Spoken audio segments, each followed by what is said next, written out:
I mean, I think if you are in a situation where you are being told by medical professionals, we need to have this information from you in order to provide optimum care, you're going to hand over that information. And then the question is, you as the patient shouldn't have to be making this call. The healthcare system in your country should be designing data sharing in such a way that somebody is not penalized and, in fact, is incentivized precisely for what we're discussing here, which is that if you're agreeing to hand over your data, and it can be done in a way that's privacy preserving for you, but the whole community, the whole of your society gets to benefit from people sharing data. The incentive should be that you're doing that and you're even rewarded for it, because that's going to advance healthcare and eventually make sure that we all stay healthier, right? So like, that's what I'm saying. This should not be left up to capitalism to solve this.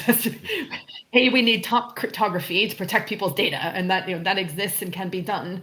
But B, the market incentives have to come from government. They cannot come from the private sector, because the private sector has a different incentive, which is rewarding shareholder value, not keeping you healthy and alive and your family too. Ghislaine. Yes, no, I think that's spot on. We are at a very, very bizarre kind of tipping point between this whole thing of privacy and particularly of health data, where it's not just about working out how you can prevent something anymore. You've got something problem with you and you need preventative support.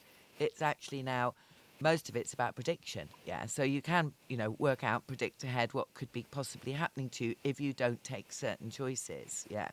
So this balance between private and our own selves and the government or our healthcare systems is at a really difficult tipping point, and I don't know how it's going to go, but there needs to be, as Stephanie's saying, a lot more discussion about it, and I think we need a lot more public education. We can't tell people exactly what the final thing is or the solutions, but at least we can educate people to keep an eye on their data, to secure their data, to make sure they're using it in the right way, not to give it to the wrong people, not to give it without knowing what that deal is in the consent situation.